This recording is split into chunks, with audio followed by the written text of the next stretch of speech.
네, 선재규 선임 기자 나와 계세요. 안녕하세요. 안녕하세요. 안녕하세요.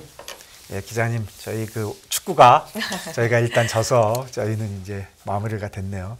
외신들이 뭐 조금 전에 이렇게 들어온 걸 보니까 네. 뭐 표현들이 무적이다. 뭐 도저히 뭐 어떻게 할 수 없다. 브라질을 그런 네. 식의 표현을 많이 썼습니다. 저는 개인적으로 그 초반에 조금 무너진 게 너무 안타깝고요. 그렇지 아쉽죠. 않았으면 잘했을 수도 있을 것 같은데. 일본하고 호주가 16강에 올라갔는데 일제히다 탈락했다 그렇게 해서 아시아가 여기까지다 하는 식으로 써서 조금 뭐 그래도 뭐 우리 선수들 대단했다고 저는 생각합니다. 그럼요. 그 정도는 뭐 상당히 잘했죠. 예. 관련돼서 국제노동기구가 카타르에 관련돼서 인권 문제를 피파가 너네들 더 잘해야 된다 뭐 이런 식으로 얘기를 한 건가요? 네, 그 세계 노동기구 사무총장이 AFP 통신하고 회견을 했는데요. 네. 근데 피파 그 총장 회장 만나기 전에 네. 그러면서 자기들이 이런 그 앞으로 월드컵 개최할 때 네. 개최국에서 이런 이런 인권 문제라든가 그다음에 그런 특히 그 경기장 건설 네. 관련한 그런 노동자들의 이해 문제 이런 네. 거를 좀 더 규정을 강화하도록 그런 문제를 논의를 했고 그 양해각서를 체결을 하는 걸 논의를 하고 있다고 밝혔습니다. 예. 그러면서 자기네가 국제노동 ILO가 앞으로는 월드컵이 이렇게 개최국 선정할 때 자기들이 이런 인권 문제 같은 거를 이렇게 실사하는 그런 역할도 담당할 것 같다 이렇게 얘기했습니다. 그리고 월드컵뿐만 아니고 그 올림픽 포함한 다른 스포츠 행사에도 그런 식으로 그걸 확대하려고 한다 했습니다. 그러면서도 이 사람은 그 카타르를 좀 옹호를 했습니다. 예. 네, 카타르가 뭐 굉장히 무슨 뭐 비판을 많이 받는데 다른 나라들보다 좀 너무 심한 거 아니냐, 뭐 이중잣대 같다는 식으로 얘기를 했고요. 글쎄 카타르에서 뭐 신경을 많이 쓴 것 같은데요. 그러면서 이런 그 나름 최저임금제 도입하고 그다음에 이제 근로 시간에 그 더울 때 이런 제한을 준 그런 그 긍정적인 측면도 있었다. 이렇게 해서 조금 옹호를 했습니다. 그렇네요. 그러니까 구체적으로는 건강이나 안전을 좀 더 신경 써라 이런 얘기를 그렇죠. 한 거죠. 네. 카타르 이주 노동자들이 뭐 엄청나게 많이 희생됐다는 그런 그 보고들이 많지 않았습니까? 네. 지금 카타르 현 노동 제도가 어떤 정도? 지금 보니까요. 외국인 노동자는 고용주 허가 없이는 다른 직장으로 가거나 출국도 못하도록 되어 있습니다. 그렇게 이것 때문에 이제 카타르 정부가 그 지난 2014년에 ILO 그 국제노동기구에 제소가 됐고요. 이후에 조금 좀 손질을 하겠다고 하고 약속을 해서 2017년에 이 건이 종결은 됐는데 아직도 인권 단체들은 아직도 미흡한 게 많다 이런 얘기를 합니다. 네. 지금 아시다시피 카타르는 인구가 290만 명인데 뭐 거의 90% 이상의 이주 노동자들이고요. 네, 그렇네요. 인권은 굉장히 중요한 문제고 노동에서도 뭐 중요한 문제인데 이제 피파도 이런 문제를 좀 주목을 하고 있다라는 얘기였고 월드컵 얘기 조금 더 가볼게요. 호날두 우리나라에서는 별로 안 좋아하죠? 네, 뭐 날강두라는 별명도 있었는데 이번에 뭐 어떻게 본의 아니게 16강 진출을 좀 돕는 꼴이 되면서 좀 인상이 달라지기도 했는데요. 그래서 그런지 얘기했네요. 네. 포르투갈에서 지금 뭐 거의 뭐 왕따 당할 지경인 모양입니다. 포르투갈 스포츠 매체가 그 자기네 그 구독자 대상으로 설문조사를 했더니 그저께 발표를 했는데 우리 시간으로 내일 새벽에 이제 스위스하고 16강 이제 격돌을 하죠. 그런데 그때 선발로 빼라. 호날두를 게 한 70%라는 겁니다. 아시다시피 지금 뭐 1차전 때 별로 안 좋았죠. 그 우루과이하고 우리하고 싸울 때도 골을 못 넣었죠. 그다음에 이제 말씀하신 것처럼 한국전 때는 사실 뭐 어시스트 한 거 아니냐 뭐 이런 얘기까지 나오는데 그래서 지금 뭐 포르투갈 축구 팬들이 아주 지금 좋지가 않는데 특히 우리하고 할 때 후반전 20분인가 교체가 될 때 그때 이제 좀 표정이 안 좋았는데 그거를 그 포르투갈 방송이 그 입모양을 가지고 이제 말을 했더니 그때 막 좀 이렇게 좀 욕을 한 것 같습니다. 그러니까 그것도 훨씬 더 지금 뭐 그 포르투갈 축구 팬들이 아니 지금 반성을 안 하는 거야 하는 식의 비판이 많은 모양입니다. 사실 호날두는 지금 뭐 대단하죠. 월드컵 출전 5번 했고 그다음에 뭐 대단하죠. A매치 192경기 118골 정도는 뭐 엄청나고 발롱도르 상도 5번을 받았죠. 근데 과연 이번에 이제 거의 월드컵 마지막 37살입니다. 마지막인데 유종의 미를 거두기 힘들 것 같다. 뭐 그런 식의 분석도 나옵니다. 예, 그러니까 호날두가 축구를 못한다고 얘기하는 게 아니라 지금 인성에 대해서 얘기하는 거죠. 그렇죠. 사람들이 그거를 알아야 될 것 같아요. 다시 그 러시아 유가 상한제 관련돼서 유가 상한제 시작하는데 뭐 또 미사일 공격을 많이 했다고 하네요. 예, 어제부터 이제 서방이 유가 상한제 결정해서 시행을 이제 시작을 했습니다. 예. 그런데 뭐 러시아가 보란 듯이 또 우크라이나에 미사일 한 70발 정도를 쐈습니다. 예. 쏜 걸로 그렇게 발표가 됐고요. 예. 뭐 우크라이나 쪽에서는 그 중에서 한 60발 정도는 우리가 요격했다, 뭐 이렇게 주장을 합니다. 네. 그래가지고 지금 뭐 자포리자 같은 데는 민간 거주 지역에 미사일이 네. 떨어져 또 한 2명이 사망한 걸로 그렇게 발표가 됐고요. 네. 그리고 또 뭐 물 공급도 중단되고 정전되고 막 했는데 지금 뭐 이번에 뭐 보니까 전략 폭격기까지 동원한 모양인데요. 저는 우린 뭐 가만히 있지 않는다는 그런 반응인 것 같습니다. 네. 유가 상한제 실행 첫날에 네. 이렇게 했다는 게 조금 더 예. 상징적인 의미가 있지 않나 싶고요. 이 와중에 푸틴이 어딜 방문했다고요? 예, 푸틴이 이건 뭐 이제 러시아 국영 TV가 네. 영상을 다 공개를 했는데요. 직접 벤츠 몰고 어. 크림대교 갔습니다 어제. 아. 그래가지고 거기 이제 지금 이제 피해 복구 이제 네네. 하고 있죠. 그래가지고 뭐 격려도 하고 했다고 하는데 크렘린궁 얘기는 우크라이나가 계속 크림대교를 공격하겠다고 위협하는데도 우리 대통령이 현장까지 갔다. 이거는 크림대교에 지금 크림대교는 아시다시피 그 크림반도하고 러시아 본토를 유일하게 연결하는 네. 네. 통로거든요. 네. 그래가지고 이번에도 전쟁에서도 아주 핵심적인 그 예, 요충지 보급로죠. 가지고 갔는데 2018년 5월에 개통했거든요. 2014년에 크림반도 이제 합병하고 그다음에 바로 해서 그때도 개통식 때 푸틴이 그때는 트럭을 몰고 갔었습니다. 이번엔 벤츠를 이번엔 몰고. 벤츠로 바꿨습니다. 네. 그렇군요. 네. 왜냐하면 이제 푸틴이 무슨 뭐 집에서 넘어져가지고 뭐 다쳐서 좀 뭐 건강이 안 좋다는 그러게요. 얘기가 있었거든요. 그러니까 이제 네네. 그걸 보란 듯이 아마 그래 나 이렇게 멀쩡하다 하는 걸 보이는 그런 것도 계산을 한 것 같습니다. 그렇군요. 네. 예. 맞아요. 푸틴 다쳤다. 뭐 네, 건강 그런 이상 얘기 소리. 있었죠. 네, 예, 다시 네. 최근에 제기가 됐기 때문에 그런 이면도 있군요. 네. 자, 다음 얘기해 보겠습니다. 이 IRA 문제가 요새 또 네. 뜨겁습니다. 어떻게 진행이 되고 있어요? 마크롱 프랑스 대통령이 네. 지금 이제 국빈 방문 미국 갔다 와서 이제 계속 해결하기로 합의했다는 얘기를 계속합니다. 네네. 어제 미국 CBS 60분 대담에서 또 똑같이 해결하기로 합의했다. 픽스라는 표현을 썼어요. 네. 쓴 걸로 돼 있습니다. 물론 영어 확정적으로. 번역이겠죠. 네. 또 마크롱이 본인이 바이든 대통령하고 이 문제를 정확히 해결하기로 결정했음을 밝힐 수 있게 돼서 기쁘다. 또 이렇게 네. 얘기를 했고요. 해결이 가능하다고 또 덧붙였습니다. 그 바이든이 그때 그 마크롱하고 정상회담 하고 나서 공동 회견하면서 이렇게 얘기를 했죠. 유럽국들이 미국 전기차 시장에 참여하는 걸 근본적으로 더 용이하게 할 수 있도록 미세 조정, 네. 투익이라는 표현을 썼죠. 투익, 예. 있다고 했는데 이제 그거를 마크롱이 계속 지금 좀 울거먹는 것 같습니다. 예, 예. 지금 우리도 안덕홍 통상교섭본부장이 미국에 지금 가 있는데 네. 이제 기자들이 물어보니까 이렇게 이런 얘기들이 자꾸 나오는데 우리는 어떻게 됩니까? 했더니 지금은 예단하기 어렵다. 그러니까 유럽 그렇게 한다고 우리가 꼭 같은 대우를 받을 수 있는 식으로 그렇게 뭐 너무 쉽게 생각하지 말라는 식으로 조금 좀 이렇게 좀 네. 거리감을 뒀습니다. 그래서 뭐 유럽뿐만 아니라 일본 뭐 많은 나라들이 그 걸려 있기 때문에 일부 법안 시행에서 문제를 풀겠다는 그런 미국 정부도 생각이 있는 것 같다. 이러면서도 아직은 더 얘기를 해봐야 되겠다고 했습니다. 지금 미국 재무부가 이제 내년부터 세액 공제 형식으로 이제 전기차 보조금을 주는 네. 이제 구체적인 이행 방안을 네. 연말까지 마련을 하고 있거든요. 네. 이제 거기 이제 우리 입장도 좀 반영을 해달라는 건데 글쎄요. 유럽연합에 대해서는 지금 보니까 미국하고 유럽연합은 그 태스크포스도 있는데 거기도 오늘 새벽에 나온 걸 보니까 진전이 있다는 거거든요. 잠정적이라는 표현을 썼지만 네. 그런데 과연 그게 우리나라든가 일본 같은 데도 동등하게 적용될지는 조금 더 두고 봐야 될 것 같습니다. 네, 그 연내 결국은 이제 최종 그 구체안이 나올 걸로 생각이 되는데 네. 지금 분위기로는 뭐 유럽이 조금 더 유리하고 아시아가 더 나쁜 쪽으로 갈 수도 있다. 글쎄요, 이제 뭐 그런 분위기네요. 그 개연성도 네. 배제할 수 없을 것 같습니다. 예, 다음 뉴스 그 블링컨 미 국무장관이 이제 그 중국과 러시아에 대해서 뭐 좀 뭐 회견이라고 할까 코멘트를 한 것 같은데요. 그 관련돼서 좀 전해주시죠. 지난 2일에 그 셔먼 국무부장관이 네. 아메리칸 대학 행사에서 대만 문제 질문이 나오니까 네. 이런 얘기를 했습니다. 시진핑 주석이 중국을 완전히 통제하기 때문에 대만 문제를 놓고 전쟁이 잠재적으로 가능하다고 본다.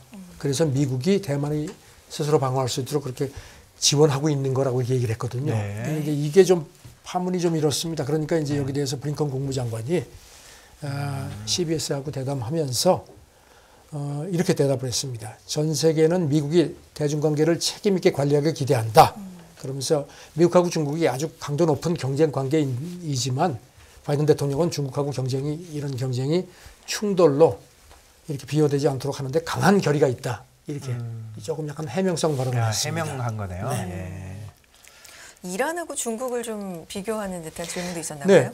블링컨 장관이 CNN하고 인터뷰를 했는데요. 네. 거기서 이제 진행자가 이란 반정부 시위는 아주 강하게 그렇게 미국이 막 비판하면서 중국 시위에는 조금 좀 너무 좀 이렇게 거리를 두는 거 아니냐 이렇게 이제 질문을 하니까 지난번에 말씀드린 것처럼 똑같은 얘기를 했습니다. 미국은 어떤 나라든지 평화적인 시위를 할 권리를 지지한다.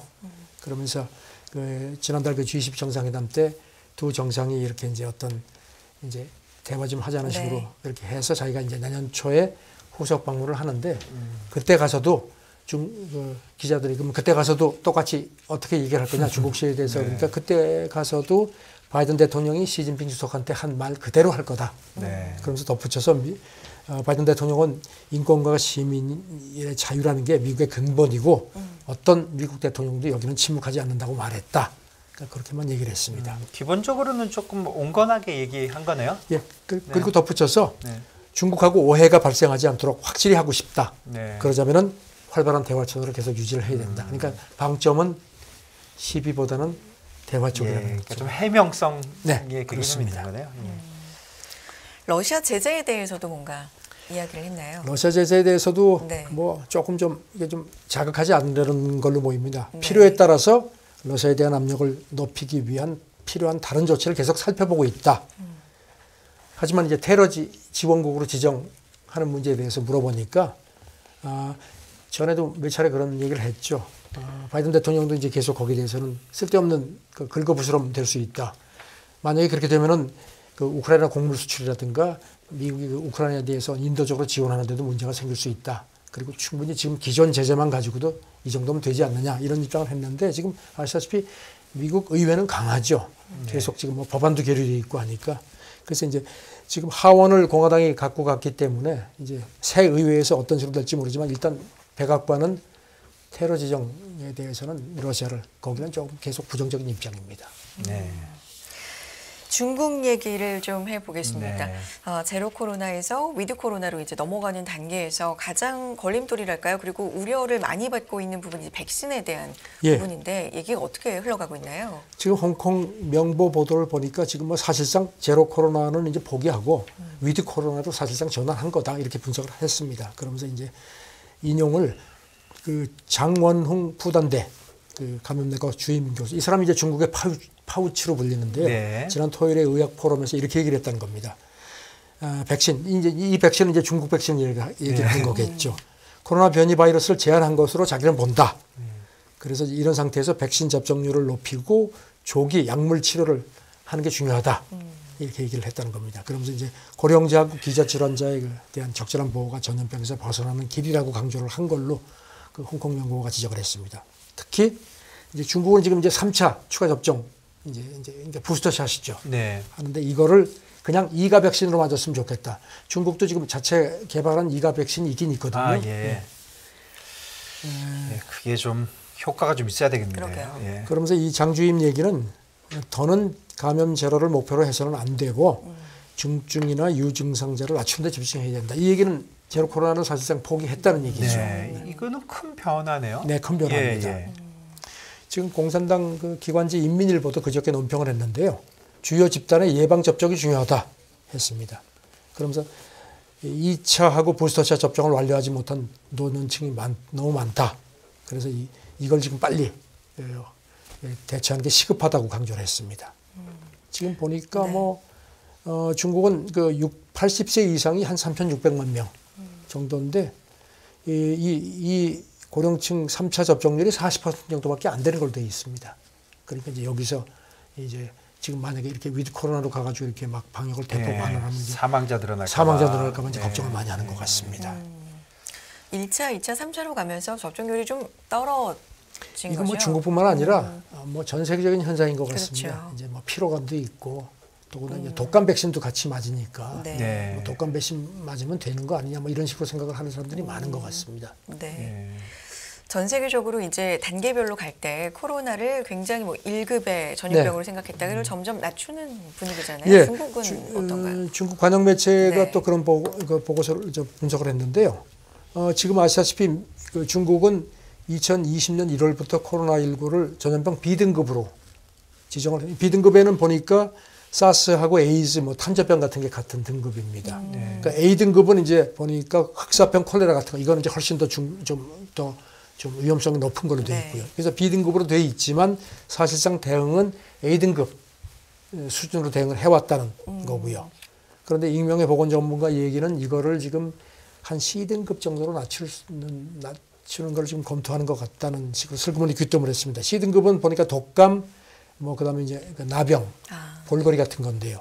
그렇게 되면 이제 그 관리하는 체계가 달라지는 건데 이 사람 얘기는 대부분의 코로나 감염자가 무증상이고 치명률도 매우 낮아졌다. 그래서 이렇게 한 C 정도로 한정될 수 있을 것 같다고 봤습니다. 그런데 로이터 통신은 어쨌든 간에 중국 관계자가 이렇게 코로나19 등급, 그 전염병 등급을 낮추는 걸 이렇게 그런 얘기를 한 거는 거의 처음이다. 네.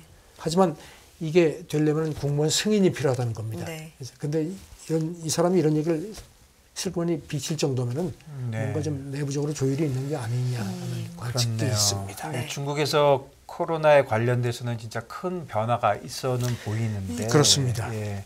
그런데 시장이 그렇게 대대적으로 환호를 못하는 이유는 아무래도 이랬다가 다시 또 뭐 사망자가 늘어난다든가 그렇지만 어쨌든 오프닝에 대한 그런 기대가 지금 좀 살아있다 이렇게 봐야 될 것 같습니다. 그런데 이제 그런 기대감 같은 게 조금 좀 이렇게 좀 찬물을 끼얹는 그런 것들이 좀 있는데요. 지금 조금 전에 보니까 뭐 좀 다르지만 미국도 독감 그 감염자가 지금 뭐 10년 사이 최고 수준으로 올라갔다는 겁니다. 그래서 미국도 지금 이제 일반 이제 세 가지가 겹치는 그런 걱정들을 많이 하는데 프랑스도 보니까 지금 좀 마스크를 다시 써야 되는 거 아니냐 뭐 이런 얘기들이 나오네요.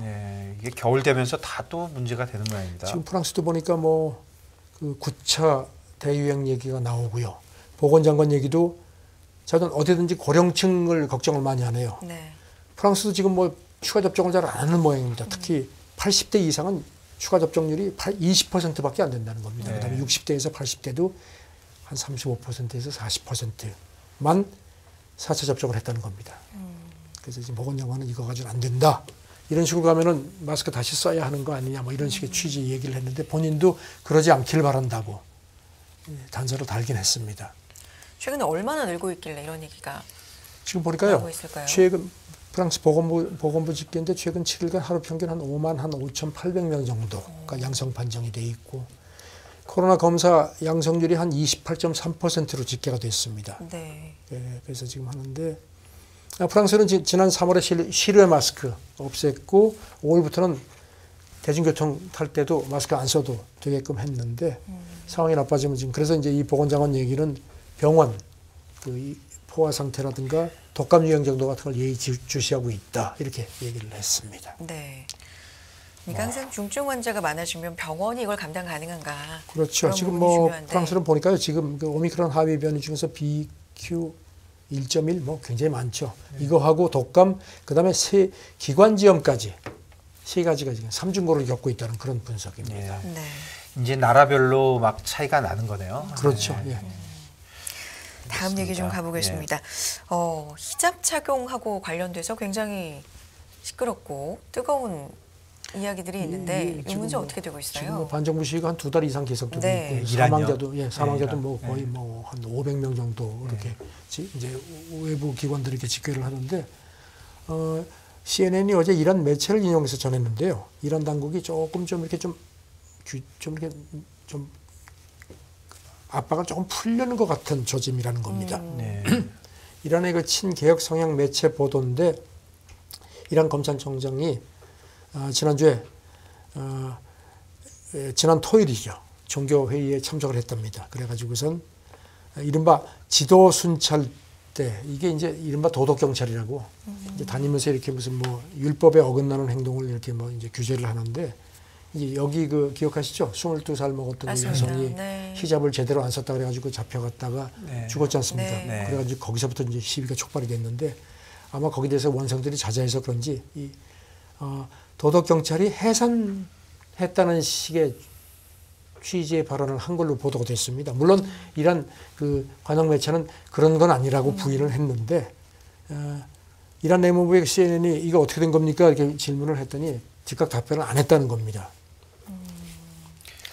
그럼 그러네요. 약간 좀 그런 조짐도 있다라는 식으로 해서 예, 또 이 검찰총장이 그때 그 종교회에서 한 얘기를 보면요, 코트를 한 걸 이렇게 보면은 지도 순찰 때는 사법부와 아무런 관련이 없다. 그러면서 지도 순찰 때가 이제 이렇게 뭐 좀 뒤로 빠지거나 이런 식의 그 얘기를 한 것 같다는 겁니다. 그리고 이제 그렇다고 뭐 히잡을 포함한 복장 관련 규정이 바뀌는 건 아니고 지역 사회 차원의 감시는 계속 이루어질 거다 이렇게 얘기를 했다는 겁니다. 네. 이 지도 순찰대라는 게 그 아마디네자드 대통령 이 사람은 굉장히 강경파였죠. 네. 그 당시에 만들어졌는데 2006년부터 히잡 착용 그것도 풍속 단속 같은 걸 시작을 했다는 겁니다. 경찰은 아닌데 그런 것만 주로 하는 그런 건가 봐요. 그렇죠. 사우디도 보면은 뭐 예. 회초리 들고 다니면서 무슨 뭐 이렇게 뭐 때리고 하는 게 그런 게 있다고 그러던데요. 예, 이란도 이런 게 있는 모양입니다. 지금 시위 때문에 뭐 죽은 사람도 그렇지만 붙잡혀간 사람이 한 18,000명이 넘는다고 네. 합니다. 예, 그러니까 지금 갈수록 반발이 거세니까 네. 이란 지도부도 조금 좀 주춤하는 모습입니다. 예. 나름대로 굉장히 심각한 이슈네요, 이란에서. 그렇죠. 예, 네. 예. 인권과도 굉장히 예. 밀접한 연관이 있는 중요한 소식인 것 같고요. 예, 저희 하나 더 네. 하시죠. 그 뉴욕타임스에서 우리 K-팝 기획사에 대해서 굉장히 좀 부정적인 기사가 나왔습니다. 네,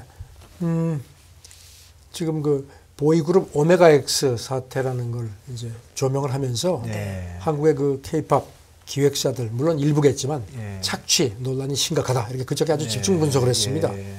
뉴욕타임스 보도를 보면은 그러니까 지난 10월에 LA 호텔에서 벌어진 그 오메가X 소속사 대표 이 여성인 모양인데 네. 이 폭언 그다음에 성추행 사건 같은 걸 상기시켰습니다. 네. 그러면서 한국 연예 기획사들이 젊은 그 뮤지션 그러니까 아이돌들을 네. 착취하는 게 아니냐는 그런 우려를 다시 불러일으키는 계기가 됐다 이렇게 전했습니다. 다시 불러일으켰다라는 건 이런 지적을 또 한 적이 있나 예, 봅니다. 뭐 한동안 좀 그랬다가 이제 하는데 이제 그걸 이제 뭐 그런 식으로 다시 얘기를 한번. 하면서 네. 이 뉴욕타임스 보도는 그 당시에 그 오메가X가 첫 해외 투어를 했는데 네. 그 소속사 대표가 LA 호텔에서 막 이 아이돌 멤버들한테 막 소리를 지르고 그리고 또 멤버 한 친구를 밀어가지고 막 넘어뜨리는 장면이 마침 그 주변에 있던 어떤 행인 그 사람이 찍은 모양입니다. 그 영상이 우리 그 국내에도 공개가 네. 됐다는 겁니다. 그래서 이제 이제 오메가X의 멤버들이 그냥 돈도 안 주니까 자비 교육을 했다는 겁니다. 가지고 와가지고 이제 이 대표를 상습적인 성희롱하고 폭언을 했다고 이제 법원에 이제 폭로하면서 법원에 전속계약 효력 정지 소송을 냈다는 겁니다. 그리고 봐서는 이제 형사소송도 검토하고 있다. 이렇게 하는 걸로 그렇게 나타났습니다. 당연히 기획사는 그런 게 아니다. 예, 뭐라고 여기에서 이제 하겠죠. 이 대표 얘기는 네. NIT하고 이제 전화 인터뷰를 했는데 내가 멤버 모두를 엄마처럼 그동안에 보살펴 줬다. 그러면서 바닥에 쓰러졌다는 건 그건 자기가 잘못해서 넘어졌다. 이렇게 해명을 했다는 겁니다. 그리고 이제 뭐 다른 폭로 내용에 대해서도 이제 뉴욕타임스 얘기는 이 친구들이 더 큰 기획사로 이적하려고 나를 마녀 사냥한 거라고 주장을 했다 하는데 뭐 그 이쪽 대표 표를 들은 것 같지는 않습니다. 네. 네. 이거 뭐 진짜 안타깝네요. 왜 이런 일이 벌어지는지. 뉴욕타임스는 해외 반응도 싸늘하다. 네. 그러면서 오메가X가 미국 홍보하고 일본 활동을 돕는 그 해외 기획사 이제 회사들 관계자들도 네. 그 이쪽 그 소속사하고 관계를 끊었다는 겁니다. 그리고 또 뭐 예전에 남미 투어 할 때도 소속 대표가 뭐 폭언 같은 걸 일삼았다는 그런 증언도 나왔다는 겁니다. 네. 우리 K-팝이 진짜 자랑스럽잖아요. 네. 그렇죠. 근데 그 이면에 좀 어두운 면을 외국에서 좀 조명하고 있는 게 아닌가 싶네요. 예, 여기에 대해서 이제 뭐 호주의 뭐 대중문화 전문가라는 사람이 뉴욕타임스에 1990년대 이후에 착지 정도가 좀 체계화하고 일상화된 것 같다. 그렇게 얘기를 했습니다. 그러면서 K-팝이 이제 그야말로 엄청난 위상으로 올라가니까 더 많은 한국 젊은이들이 여기 들어오려고 막 하니까 이제 그만큼 소속 기획사들의 그 위상이 올라갔다는 겁니다. 그래서 이렇게 더 좀 막대하는 것 같다는 지적을 했고요. 그리고 그래서 이거는 좀 일부 저도 좀 수긍이 안 되는데 뉴욕타임스 얘기는 여전히 한국이 심한 계급 사회다. 그러면서 한국의 노동자들이 고난을 남용하는 상사들한테 그 목소리를 막 높이고 있지만 아직도 여러 가지 문제가 있다는 겁니다. 특히 연예기획사하고 아이돌 뮤지션 간의 계약 문제가 상대적으로 좀 조명을 덜 받았고 특히 이제 계약 체결할 때 대개 얘들이 미성년자이기 때문에 이렇게 그렇죠. 자기 권리를 제대로 보장받지 않는 경우가 많아서 이런 문제가 생기는 것 같다. 그래서 더욱 의례처지가 되는 거 아니냐 하는 뭐 또 그런 분석도 했습니다. 그렇네요. 뭐 K-팝이 워낙 뭐 글로벌하게 잘 나가니까 경쟁자들도 많고 질투하는 해외 뭐 사람들도 많은데 이런 빌미를 주는 이런 행동들은 진짜 좀 자제가 돼야지 진짜 좀 그럼요. 한심하네요. 예, 이게 참 안타깝습니다. 좀 나이가 어릴 때부터 육성되는 시스템이잖아요. 예. 우리나라가. 그러다 보니까 좀 이런 문제들 같은 경우는 정말 잡고 가야 네. 좀 더 길게 오래 갈 수 있지 않을까. 그래서 예, 조금 다들 네. 좀 자중해야지. 뭐 이런 꼭 문제가. 이렇게 그 기획사들이 다 이런 건 아니고 네, 그렇죠. 당연히 그럴 저도 것 몇 분들 같은데요. 아는데 뭐 진짜 자상하게 일부, 하고 예. 그렇게 투자하고 정말 그런 분들도 많거든요. 예, 일부 이런 항상 보면은 일부 네. 미꾸라지가 그럼요. 이렇게 물을 흐리는 거니까요. 맞습니다. 일부라도 어쨌든 이런 부분은 꼭 좀 개선이 됐으면 좋겠다라는 생각이 듭니다. 자, 다양한 국제 뉴스 살펴봤습니다. 선재규 선임 기자와 함께했어요. 기자님 고맙습니다. 네, 감사합니다. 감사합니다.